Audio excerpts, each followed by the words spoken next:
Bonjour à tous, on se retrouve aujourd'hui pour une nouvelle vidéo. Ce sera pour mes lectures du mois de février. Je vais essayer de tenir en one shot et à partir du mois de mars, je vous ferai peut-être de nouveau 2 points lecture par mois parce que là, vous allez voir en février, mon rythme de lecture a repris super bien et là, je pense que je continue comme ça. Donc on y croit, mais je suis hyper contente, d'autant plus que dans les lectures du mois de février, j'ai eu un gros coup de cœur. Donc j'ai hâte de vous en parler. Pareil que pour le mois de janvier, j'ai pris mon carnet de lecture avec moi pour regarder parce qu'il y a certaines lectures qui commencent à dater et qui, voilà, ça fait plus d'un mois que je les ai lues. Pour celles que j'ai lues début du mois de février, donc voilà, je préfère checker dans mon carnet puisque dans mon carnet je note directement après ma lecture ce que j'en ai pensé à chaud. Le premier que je vais vous présenter, il s'agit de La mort est derrière moi de Charles-Henri Contamine chez Plomb qui est sorti tout début février. Ici on est dans un roman contemporain où Pierre Desglazes va être averti de la mort de sa femme, du suicide de sa femme, puisque sa femme Sophia s'est jetée sous le RER parisien. Et on va suivre cet homme dans le choc, dans le deuil, dans tout ce qui fait partie du deuil et de cette mort brutale. J'ai beaucoup aimé le début. Au fur et à mesure, j'ai été un peu perdue. L'auteur et plus particulièrement donc le personnage de Pierre, j'arriverai pas à retenir, va prendre un chemin assez particulier pour faire son deuil. Et moi je l'ai pris dans le sens où chacun fait son deuil comme il le peut, comme il le veut et comme il l'entend. Et donc lui a choisi une voie particulière qui est plutôt le fait de... En fait ça lui donne il prend conscience un peu de la vie, de la mort et il fuit tous les problèmes qu'il a à Paris et va voyager. Voilà. Autant la première partie j'étais à fond dedans, je l'ai lu d'une traite, autant la seconde moitié il m'avait tellement perdu, je comprenais pas trop ses choix, ses pensées, etc. que j'ai eu un peu de mal. Mais ça correspond totalement en fait à la thématique du livre. Donc voilà, je pense que ça peut être quand même un roman intéressant si vous êtes sensible à ce sujet-là. C'est un roman malheureusement que j'oublierai assez vite. C'est le premier livre que j'ai lu au mois de février et j'avoue que les souvenirs, j'ai des ressentis, mais l'histoire en elle-même, il y a beaucoup de détails que j'ai oubliés. Mais voilà, c'était quand même une lecture très sympathique. Elle est assez courte, elle fait même pas 300 pages. Donc voilà. Ensuite, j'ai lu Ressac de Digli que j'avais emprunté à la médiathèque. Ici, Digli, donc, qui est connue pour être une autrice de bande dessinée, a fait pendant le confinement une sorte de journal intime, puisque juste avant les confinements généraux, on va dire, elle s'est confinée, elle s'est auto-confinée dans un monastère en Bretagne, puisque elle commence en fait son journal par nous expliquer sa relation qu'elle a avec son beau-père qui malheureusement a eu un accident de voiture mais suite à des gros problèmes psychologiques, psychiatriques et elle était vachement attachée à ce beau-père qu'elle considérait comme un deuxième père. Et puis il y a plein d'autres choses aussi dans sa vie qui vont faire qu'elle va vouloir s'isoler du monde sans savoir que quelques semaines après elle allait de nouveau être isolée. Mais elle part donc dans ce monastère et tous les jours elle nous écrit un peu son évolution. J'ai bien aimé, j'ai trouvé ça intéressant, ça permet de connaître l'auteur derrière ses œuvres en fait, donc c'était plutôt intéressant. J'ai jamais lu de bande dessinée de Digli, même si ça me tentait pas mal, j'ai jamais eu l'occasion de tomber sur une de ses bandes dessinées, donc maintenant que je connais un peu mieux la personne qui écrit derrière et toutes ses émotions, tout ce qu'elle peut penser, ses valeurs, etc. Parce que c'est vraiment ce qu'elle a mis dedans, elle s'est vraiment confiée, on rentre dans l'intimité de Digli. Je pourrais à l'avenir craquer pour une de ses bandes dessinées et la lire parce que du coup maintenant que je sais ça m'intrigue et j'ai envie d'en savoir plus. Elle l'a vraiment hyper bien ponctué entre le côté, c'est quand même assez pudique, assez intime, et en même temps, elle a envie de se livrer, elle nous livre avec beaucoup d'authenticité et de transparence ce qu'elle ressent à travers ses jours et ses semaines dans le couvent avec ses religieuses et notamment une des rencontres qu'elle va faire là-bas. Et j'ai trouvé ça très intéressant et c'est vrai que c'est quelque chose, moi, qui pourrait être très intéressant, le côté retraite. J'aime beaucoup lors de mes vacances vraiment m'isoler et me couper du monde pour vraiment me ressourcer. Et de voir ce projet-là écrit par Digli, ça a été hyper intéressant et du coup je vous recommande si soit vous connaissez l'autrice via ses bandes dessinées, vous voulez en savoir plus sur elle, soit parce que ce côté un peu journal intime, biographie, témoignage de vie vous intéresse et à ce moment-là ça peut être aussi très intéressant. La preuve, il n'y a pas besoin de connaître la personne, enfin l'auteur pour apprécier ce qu'elle a écrit ici. Ensuite, j'ai lu une BD que j'ai eu via NetGalley qui est publiée chez Delcourt. Il s'agit du Ferry. Je vous mettrai les auteurs ici. Dans Ferry, on est dans un roman graphique au cœur des années 80. On arrive au début de cette bande dessinée avec une femme qui est à l'hôpital. Il y a un groupe d'amis qui vient la voir et en fait on comprend très vite que cette femme a accouché et qu'en fait son copain est parti quelques mois avant. On ne sait pas trop s'il est courant de cette grossesse, s'il la fuit, pour quelles raisons, etc. C'est assez flou au début, puis au fur et à mesure on va apprendre beaucoup plus sur cet homme-là qu'on va suivre en parallèle. Il est parti notamment aux États-Unis, en Angleterre. Et donc on va le suivre chapitre par chapitre de bande dessinée entre elle autour de ses amis qui échangent en fait entre eux sur le fait qu'elle ait annoncé ou pas cette grossesse, comment elle va faire pour vivre toute seule avec son enfant, est-ce que son copain va revenir ou pas, est-ce que c'était vraiment ce côté égoïste et rêveur de partir en Angleterre comme ça du jour au lendemain. Et c'était intéressant. Après, j'avoue que pareil, c'est quelque chose que je vais assez vite oublier. Les dessins étaient très particuliers, mais j'ai apprécié. C'était vraiment des thématiques de couleurs par chapitre en fonction notamment des émotions, du message que les auteurs voulaient transmettre chapitre par chapitre. Donc ça, j'ai trouvé ça intéressant. C'était assez brut, assez masculin, si je peux dire. J'ai beaucoup de mal à décrire les bandes dessinées. Mais voilà, un coup de crayon assez particulier, mais qui ne m'a absolument pas dérangé. L'histoire a été très sympathique. On est dans les années rock and roll, on est au cœur d'une bande de jeunes, avec tous ces espoirs de la musique, de ces amours un peu compliqués. Donc j'ai bien aimé, mais pareil, c'est pas quelque chose que je retiendrai longtemps. Ensuite, vous l'avez vu dans le book haul, j'ai lu Plus jamais sans moi de Manonkawa, donc chez Erol. Ici, on est dans un roman de développement personnel. Donc, elle utilise une histoire fictive pour disséminer un peu comme ça des conseils de développement personnel sur la thématique dans ce livre-là de l'amour de soi, de la dépendance affective. Et j'ai beaucoup aimé. C'est pas quelque chose que je relirai forcément, mais sur le coup, c'est quelque chose que j'avais besoin, qui m'a fait énormément de bien. J'ai passé un très bon moment. C'est quelque chose qui se lit très facilement. Voilà, vous vous mettez dedans, vous n'avez pas à réfléchir. Vous prenez ce que vous avez à apprendre, ce qui résonne en vous. Et ici, on va se retrouver avec le personnage de Constante, qui est une avocate brillante, qui travaille dans un cabinet avec son amant, avec qui elle vit une relation très compliquée, puisque son amant est marié. Et ça fait des années qu'il promet de quitter sa femme, mais bon, il est toujours avec. Et donc Constance commence à se sentir un peu étriquée entre le fait qu'elle aime cet homme, mais en même temps, dans ce cabinet-là, elle sait qu'elle a aucune évolution professionnelle. Donc en fait, elle va répondre à une annonce pour un prestigieux cabinet d'avocats qui a très envie de l'embaucher et qui, pour la période d'essai, a une méthode un peu particulière puisqu'ils vont, pour la tester sur cette période d'essai, l'envoyer faire le chemin de Compostelle pour réfléchir sur elle-même, savoir où sont ses limites, etc. Et cheminer un peu comme ça sur sa vie. Et elle va en profiter du coup pour faire le point sur son histoire avec ce jeune homme Lucas.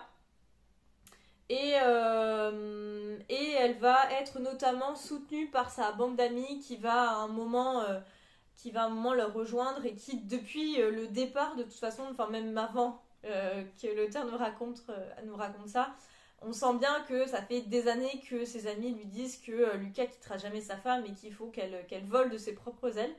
Et ici, donc, elle va profiter, Modankawa, de ce côté pèlerinage sur le chemin de Compostelle pour disséminer des messages, notamment pour aider Constance à s'aimer et vraiment à faire d'abord avoir confiance en elle et travailler en fait cet amour de soi, cette confiance en soi, son estime de soi.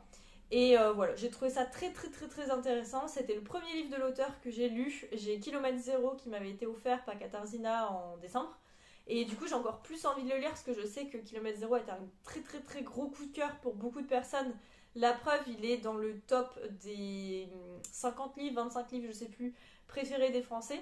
Donc j'ai très hâte. En tout cas, si vous aimez l'auteur, je pense que vous pouvez aimer celui-ci. Et si vous aimez bien le développement personnel et vous êtes intéressé par la thématique de la dépendance affective, du développement personnel, de l'amour de soi, n'hésitez pas, ça peut être très très intéressant et très réconfortant.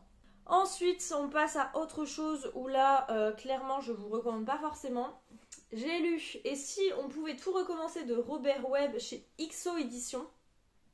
Ici, on est dans un roman contemporain. Ça m'a au départ fait un peu penser au tout premier roman de Marc Lévy, sauf qu'au niveau de la qualité, je l'ai trouvé bien moindre. J'ai eu énormément de mal avec ce livre et plus j'avançais, pire c'était.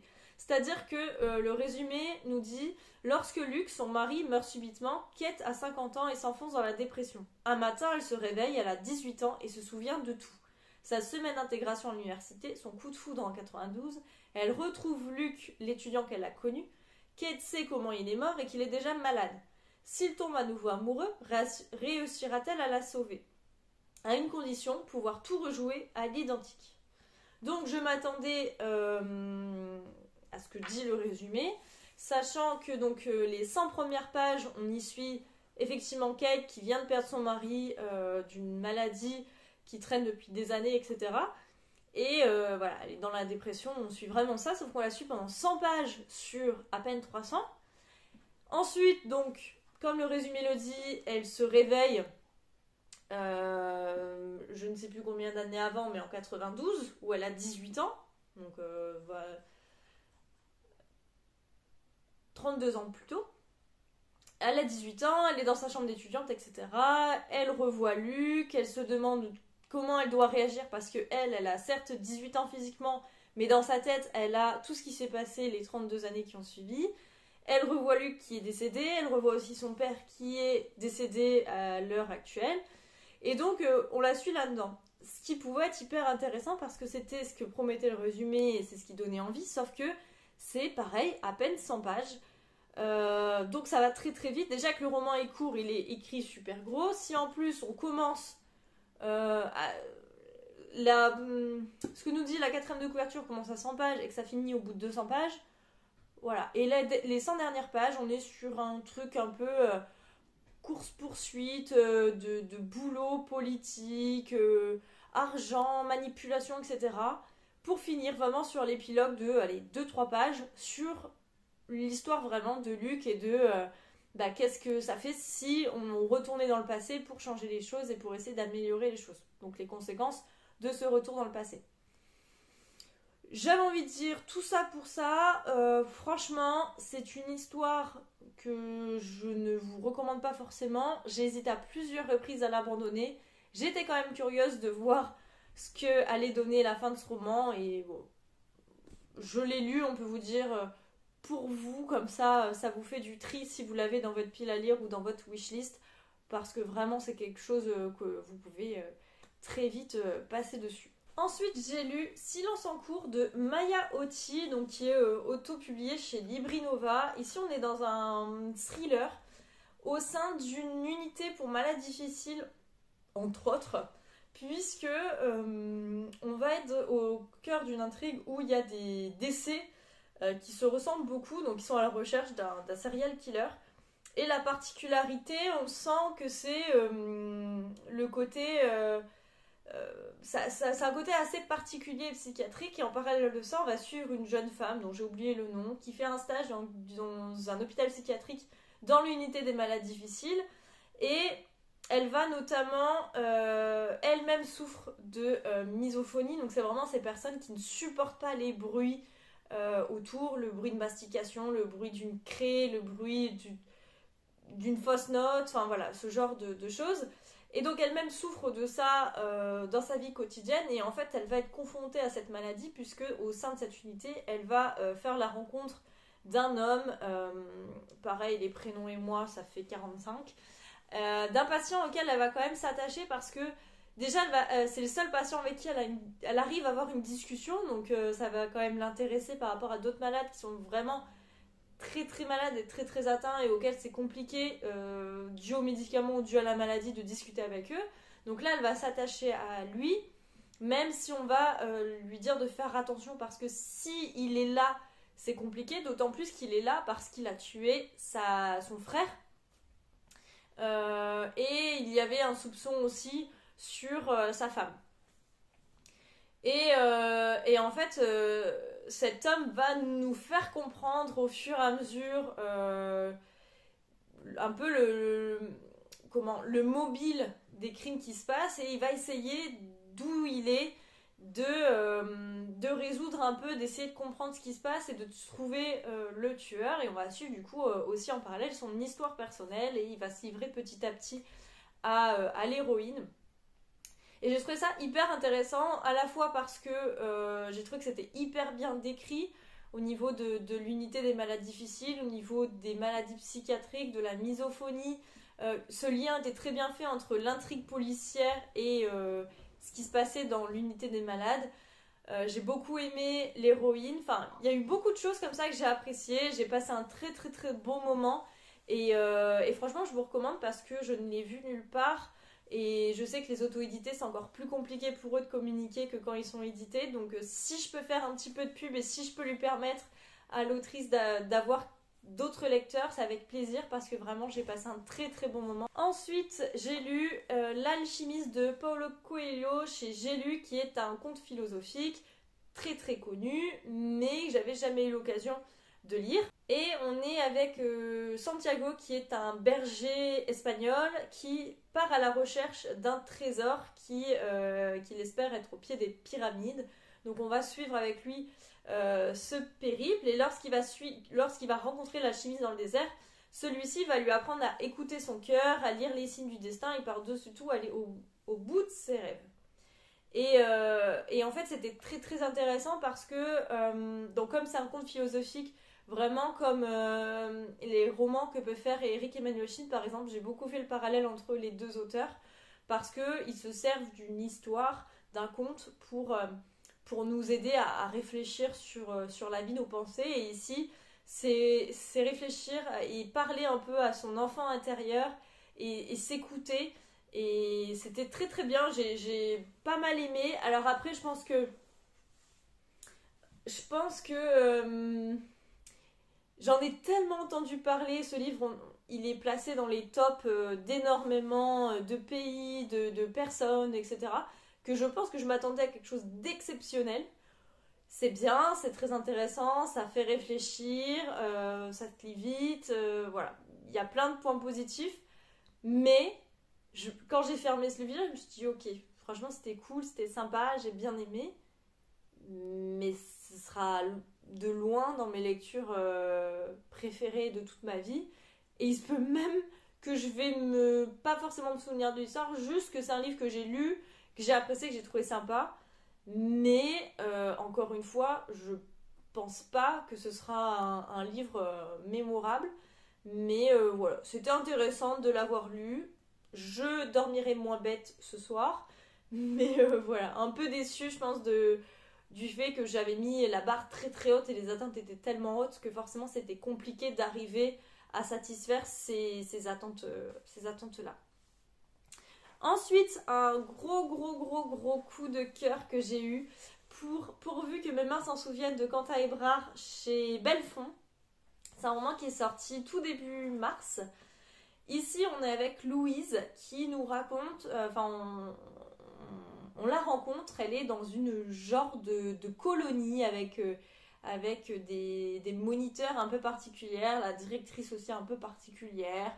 Elle nous explique qu'en fait elle est là de force, qu'elle a été enlevée à ses parents et qu'elle espère qu'un jour ses parents viennent la rechercher, etc. Et elle va vouloir s'enfuir de là et donc elle va être omnibulée par l'idée de faire un deltaplane pour s'envoler au-dessus de la falaise et s'enfuir de cette colonie de vacances où elle est prisonnière. Et donc voilà, on part de ce postulat-là. Elle va avoir deux amis dans ce château auquel elle va s'attacher et surtout leur demander de l'aide pour fuir parce qu'elle n'a qu'une obsession, c'est vraiment fuir cet endroit. Elle voit que certains sont là de leur plein gré, elle voit que d'autres sont comme elle retenus contre leur gré. Et puis elle voit aussi que des personnes disparaissent du jour au lendemain, donc elle est très angoissée par ce truc-là et elle demande vraiment ce qui peut se passer. Elle en veut beaucoup au mono qu'elle trouve très, très violent et dont elle pense qu'ils font. Oula. Elle pense que les monos font des choses horribles avec les personnes qui sont dans ce château-là, dans cette colo. Et du coup, voilà, on part dessus. Je ne m'attendais absolument pas à la suite de l'intrigue et notamment à la fin. J'ai énormément aimé ce dont a fait l'auteur, la poésie en fait de ce roman, la poésie des mots de l'auteur. J'ai beaucoup aimé l'écriture, j'ai beaucoup aimé l'intrigue, j'ai énormément apprécié les personnages, notamment Louise. Ça m'a crevé le cœur de suivre cette histoire parce que petit à petit, on va en apprendre plus sur Louise, pourquoi elle est là, comment elle est arrivée là, etc. Et, ouais, j'ai peur de spoiler parce que vraiment, ça va beaucoup plus loin que juste ce résumé-là, mais en même temps, si on va plus loin que ce résumé-là, ben on vous raconte toute l'histoire et du coup, c'est un peu dommage. Tout ce que je peux vous dire, c'est que si vous aimez les romans contemporains, les belles plumes, les plumes poétiques, que vous aimez ce côté personnage torturé où vous sentez qu'il faut creuser parce que les personnages sont très profonds et on sent qu'il y a énormément de choses à aller chercher plus que ce que le résumé peut nous dire. C'est très frustrant de s'arrêter là sur mon ressenti. Mais voilà, j'ai qu'une chose à vous dire. S'il y a un roman en 2023 que je vous conseille pour le moment, c'est celui-ci. Parce que, contrairement notamment à ceux que je vous ai présentés avant, c'est sûr que celui-ci, je le garde bien précieusement, que je le relirai un jour et que surtout, je continuerai de suivre l'actualité de Quentin Hébrard parce que j'ai énormément aimé sa plume et c'est vraiment ce genre de lecture que j'adore et ce genre de plume que j'aime beaucoup. Et voilà, je pense que j'ai dit beaucoup, le mot aimer, le mot je vous conseille. Donc je m'arrête là, comme ça je ne dis pas de bêtises, mais en tout cas j'ai énormément aimé ce livre et que je vous le recommande. Ensuite, j'ai lu un des coups de cœur qui m'a été conseillé par Cédrina, un des livres qui a été un coup de cœur pour Cédrina plutôt. C'est L'enfant thérapeute de Samuel Dock chez Plomb aussi. Ce roman, je ne l'avais pas demandé parce que j'avais un peu peur du résumé, j'avais un peu peur que ça ne me plaise pas, puisque on est donc dans une biographie. L'auteur va nous raconter en fait la relation très particulière qu'il a avec sa mère. Donc il est dans une famille où il a grandi avec ses parents, sa sœur et lui, et sa mère a toujours eu un comportement très particulier. Il s'est jamais senti vraiment aimé par cette femme. Il a senti qu'il y avait toujours cette distance au point que en devenant adulte, donc là il est, je sais plus s'il est psychologue ou il travaille dans la psychologie. Je crois qu'il est psychologue dans un hôpital parisien, notamment auprès des enfants et donc ça résonne beaucoup dans son histoire. Et on va voir qu'il est en conflit à l'heure où il écrit le livre avec ses parents. Son père est du côté de Dijon, il n'a plus aucune nouvelle. On sent que le soutien familial n'est pas du tout son truc. Et sa mère, pareil, il l'a vraiment mis de côté, il s'est un peu isolé. Et souvent, quand il a des nouvelles d'elle, c'est pas forcément pour de bonnes choses. Donc, il évite à tout prix ses appels et ses entrevues avec elle. Et sa sœur, pareil, elle a des gros soucis psychologiques, voire psychiatriques. Et du coup, c'est un peu compliqué pour lui au niveau familial, vous pouvez assez le comprendre. Et donc ce roman se fait en 3 parties. Il y a cette première partie où il nous explique un peu là où il en est au moment où on prend l'histoire avec lui. Donc cette famille, où est-ce qu'il se sent dans sa place, comment il en est arrivé là, etc. Et la deuxième partie, c'est le journal intime de sa mère. Il va retrouver un journal où sa mère va raconter un peu son enfance, comment elle en est arrivée là, euh, au point de sa fragilité psychologique. Et cette deuxième partie m'a fait basculer parce que la première partie, j'ai eu un peu de mal. Je me suis dit, oh là là, j'ai peur de pas forcément accrocher. J'accrochais pas à la plume. Je trouvais l'auteur un peu distant alors que c'était quelque chose qui racontait son histoire. Enfin, j'ai eu beaucoup de mal à la première partie. Et dès qu'on est parti dans le journal intime de sa mère où on apprend toute la vie de sa mère, ça a fait un switch. Et la fin, oh, crève-cœur. J'ai fini l'épilogue en larmes. Je pensais que j'allais y échapper. Et non, l'épilogue vraiment m'a énormément touchée. C'est un roman qui est très dur. Enfin, c'est même pas un roman, c'est un récit. Un livre de non-fiction qui est très dur. Donc, je suis pas sûre que ça plaira à tout le monde. Il y a énormément de violence intrafamiliale, psychologique, etc. Donc, voilà, c'est pas donné à tout le monde. Par contre, je remercie Cédrina parce que je pense pas que je l'aurais lu si elle m'avait pas poussé comme ça à le lire. J'ai pas un coup de cœur comme elle, par contre. Après, c'était compliqué, c'est que je l'ai lu juste après celui-ci, où je pense que quand t'as un véritable coup de cœur pour un roman, t'as du mal un peu à redescendre et à enchaîner comme ça sur des coups de cœur. C'était une très belle lecture, je pense que j'y penserai encore pendant un moment. J'ai bien aimé ce qu'il a raconté, ce qu'il a voulu témoigner à travers ce livre-là. Donc voilà, je vous le conseille, mais à vos risques et périls parce que c'est quand même quelque chose, enfin c'est un récit qui est quand même assez dur. Et le dernier que je vais vous présenter, que j'ai lu et que j'ai fini, en fait je l'ai lu, on va dire une moitié en février et j'ai fini l'autre le 1er ou 2 mars. Donc je vous présente avec les lectures de février. Il s'agit de L'affaire des corses en tête de Jean-Christophe Porte chez City. C'est un roman historique qui se passe sous la Révolution, puisqu'on est en 1791, où on découvre des cadavres dans la Seine, nus et la tête découpée. On y découvre aussi un jeune officier de la nouvelle gendarmerie, qui est Victor d'Autrive, qui est chargé pour le moment, enfin qui va pas forcément se mettre dans les crimes tout de suite parce que il est envoyé par Lafayette pour arrêter Marat. Et en fait, dans cette mission qui va un peu partir en cacahuète, il va se poser énormément de questions et il va finir par essayer de... Il va essayer de... Comment d'avoir la vérité sur toute cette révolution, ces complots, au niveau de la royauté, etc. Vraiment ce qui se passe au niveau de la révolution en 1791. Et donc, forcément, on va aussi enquêter sur cette histoire de corps retrouvés dans la Seine, nus, sans tête. Alors, cette série est une série très appréciée par mon père, donc j'avais encore plus envie de le lire, parce que je sais qu'à l'époque, c'était Séverine qui en avait parlé, d'Il est bien ce livre, qui me l'avait conseillé. Et mon père l'a lu, je crois, l'année dernière. Et là, il venait de finir le tome 2 où il a encore plus aimé. Et donc, ça m'a donné envie. Je me suis dit, bah, c'est le moment ou jamais de le sortir. Donc, je l'ai lu. J'ai passé un bon moment. Ça a été agréable. J'ai bien aimé me replonger au cœur de cette époque. Après, ça n'a pas été un des romans historiques préférés. J'étais quand même contente de le finir. Donc, j'ai passé un bon moment. Mais mitigé quand même. Notamment, en fait, je pensais beaucoup m'attacher au personnage de Victor d'Autrive.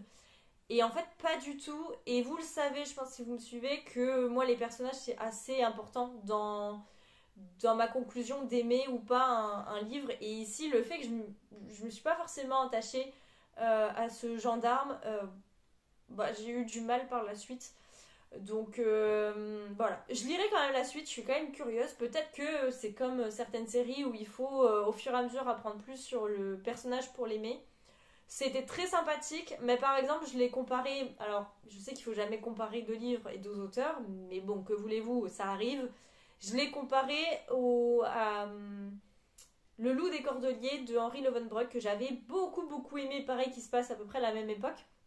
Et du coup, je pense que j'avais tellement cette comparaison et j'avais tellement plus apprécié l'autre que je pense que ça a souffert en fait de la comparaison avec Henri Lovenbroek, d'autant plus que du coup ça m'a donné envie de continuer cette série des Loups de Cordeliers que j'avais jamais continué, et donc je me suis commandé les 2 tomes suivants. Donc il se peut que j'enchaîne avec le 2e tome des Loups de Cordeliers. À voir. Mais en tout cas, voilà. Celui-ci, c'est quand même très sympathique et je pense que si vous voulez un petit peu en savoir plus sur l'histoire, bah, ça peut être intéressant, sachant qu'il y a quand même énormément de fiction. Donc même s'il s'inspire, il explique à la fin d'ailleurs qui existe, qui a été inspiré et qui est complètement sorti de l'imagination de l'auteur. Mais voilà, c'est quand même intéressant de se plonger, même au niveau historique, dans l'ambiance. On sent que il a énormément fait de recherches, ça a été travaillé, donc pour ça, c'était hyper intéressant. Mais l'intrigue en lui-même, voilà. Après, il y a énormément de personnages aussi, donc ça me perd un peu. Voilà. Je pense qu'il vaut mieux que je lise le tome 2 pour en savoir plus et me faire un avis plus précis sur cette saga et sur l'auteur et savoir si je continue ou pas. Donc, voilà. Et ben voilà, on tient une bonne demi-heure pour ce point lecture. Donc voilà, je pense que la prochaine fois, si je lis autant, je le ferai en 2 fois. Mais en tout cas, c'est fait. J'espère que je vous ai donné envie de lire l'un de ces livres, surtout le Quentin Hébrard, pourvu que mes mains s'en souviennent. Je vous conseille énormément. Et encore plus, si vous le lisez, de venir me voir, que ce soit ici en commentaire, sur Instagram, peu importe où vous voulez, mais de venir me parler de cette lecture, de ce que vous en avez pensé, et qu'on puisse spoiler à fond cette histoire et parler de notamment ce qui m'a énormément touchée et ce que j'ai apprécié, etc. Voilà, je vous retrouve très bientôt pour une nouvelle vidéo. En attendant, je vous souhaite de très bonnes lectures. Ciao!